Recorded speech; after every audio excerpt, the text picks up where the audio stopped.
ला taste partner.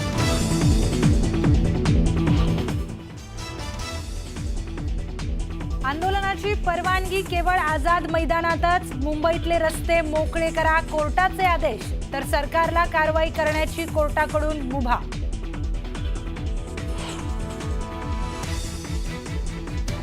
जरांगेंच्या आंदोलनाविरोधातील याचिकेची सुनावणी उद्या दुपार 3 वाजेपर्यंत पुढे ढकलली।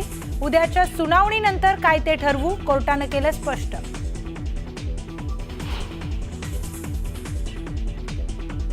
रस्ते अडवून मुंबईत थांबू शकत नाहीत, हायकोर्टाचे आंदोलकांना खडे बोल। तर पावसामध्ये आंदोलन करत असाल तर चिखलात बसण्याची तयारी ठेवा, आंदोलकांना सुनावलं।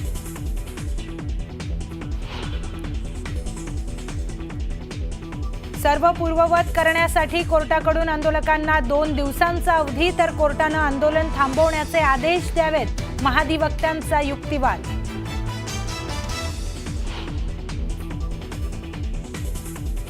आंदोलन हाताबाहेर गेलं, आंदोलनासाठी दिलेल्या अटी शर्थींचं पालन व्हायलाच हवं, कोर्टाचे राज्य सरकारला निर्देश।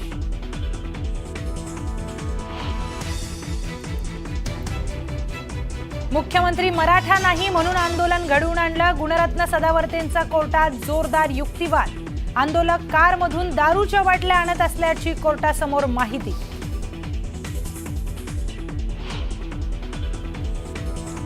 पोरं उलटबाजी करत नाहीये, सरकार उलटबाजी करते। 4 महिन्यांपूर्वी निवेदन देऊनही दखल न घेतल्यामुळे आंदोलक नाही तर सरकार हुल्लडबाज। जरांगेंचा सत्ताधाऱ्यांवर हल्लाबोल।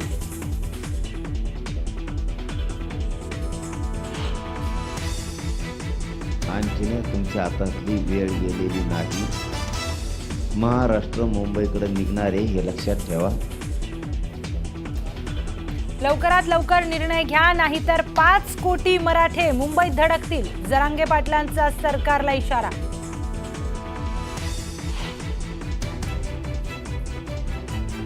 छगन भुजबळांच्या उपस्थितीत ओबीसी नेत्यांची बैठक सुरू। लक्ष्मण हाकेंसह अनेक ओबीसी नेते बैठकीला उपस्थित।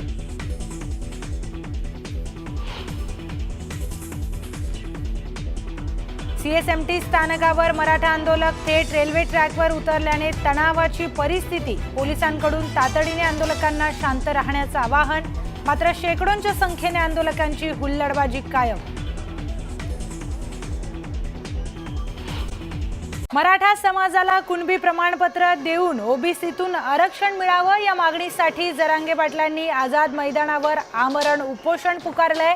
आज त्या आमरण उपोषणाचा 4था दिवस आहे। मागण्या मान्य होईपर्यंत मागे हटणार नाही अशी भूमिका जरांगेंनी घेतली आहे। जरांगेंसोबत मुंबईमध्ये लाखो मराठा आंदोलक ठाण मांडून बसलेत, मात्र सीएसएमटी स्टेशनवर आणि स्टेशन बाहेर काही आंदोलकांनी हुल्लडबाजी केल्याची दृश्य समोर आली आहेत। दरम्यान आंदोलनासंदर्भामध्ये मुंबई हायकोर्टात याचिका दाखल केली होती आणि त्यावरच आज महत्त्वाची सुनावणी पार पडली। रस्ते रोखून मुंबईत थांबवता येणार नाही असं म्हणत कोर्टाने आंदोलकांना खडे बोल सुनावलेत। एकीकडे हे आंदोलन सुरू असताना दुसरीकडे छगन भुजबळ ॲक्शन मोडवर आलेले दिसलेत। त्यांनी मुंबईमध्ये ओबीसी नेत्यांची महत्त्वाची बैठक बोलावली आहे। या बैठकीमध्ये काय निर्णय होणार याकडे सर्वांचं लक्ष लागलंय।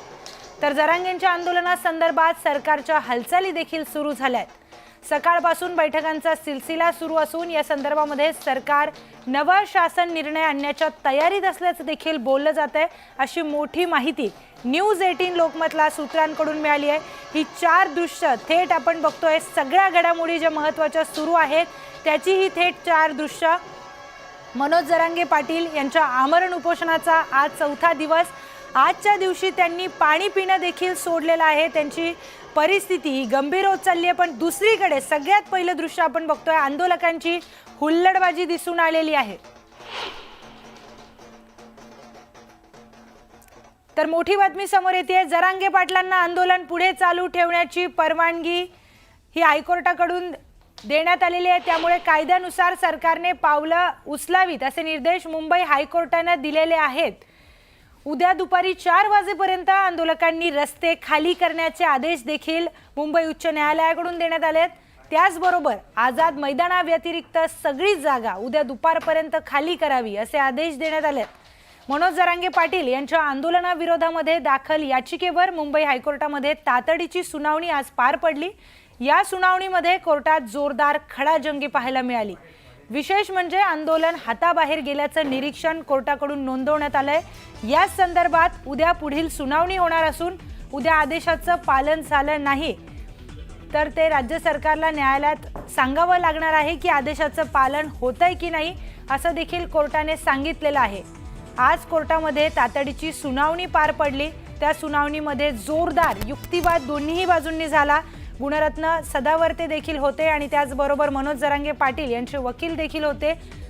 यांच्याकडून युक्तिवाद तिथे झाला। सर्वात आधी पाहूयात महाधिवक्ते बिरेंद्र सराफ यांनी काय युक्तिवाद केलाय।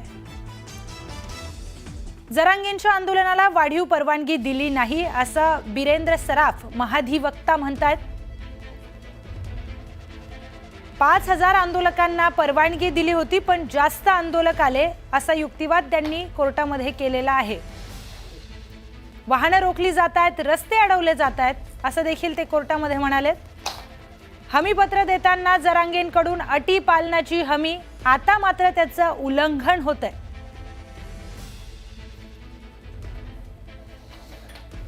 तर त्याचबरोबर कोर्टामध्ये बिरेंद्र सराफ महाधिवक्ता आहेत। त्यांनी काय म्हटलं हे आपण बघितलं।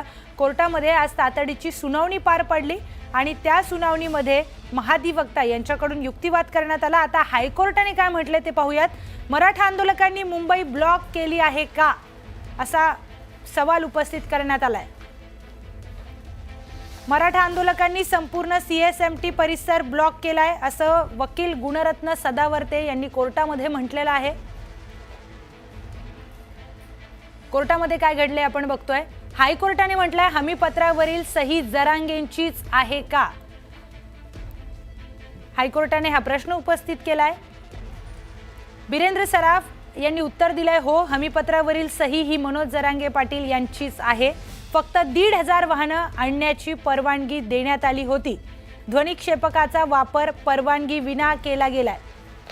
सर्व अटींचं पालन करण्याची हमी त्या हमीपत्रामध्ये देण्यात आलेली होती।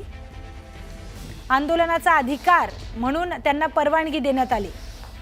गणेशोत्सव काळामध्ये आंदोलक प्लॅन करून करण्यात आलं तर परवानगी नसलेल्या भागात देखील आंदोलकांनी तंबू बांधलेले आहेत असं देखील महाधिवक्ता म्हणतात। आंदोलकांकडून नियमांचं सर्रास उल्लंघन झालंय असं महाधिवक्त्यांनी म्हटलंय। आंदोलकांवर अद्याप कुठल्याही बळाचा वापर करण्यात आलेला नाहीये। आंदोलनाला केवळ सकाळी 9 ते संध्याकाळी 6 इतकीच परवानगी देण्यात आली होती। अटी शर्तींसह परवानगी मागणाऱ्यांची ही जबाबदारी आहे। 5000 लोकांचा जमाव आणि 1500 वाहनं अशी परवानगी मनोज जरांगे पाटील यांच्या आंदोलनाला देण्यात आली होती असं महाधिवक्ता यांनी कोर्टामध्ये म्हटलेलं आहे। यानंतर वकील गुणरत्न सदावर्ते म्हणालेले आहेत मुख्यमंत्री मराठा नाहीत म्हणून हे सगळं घडवलं जातंय।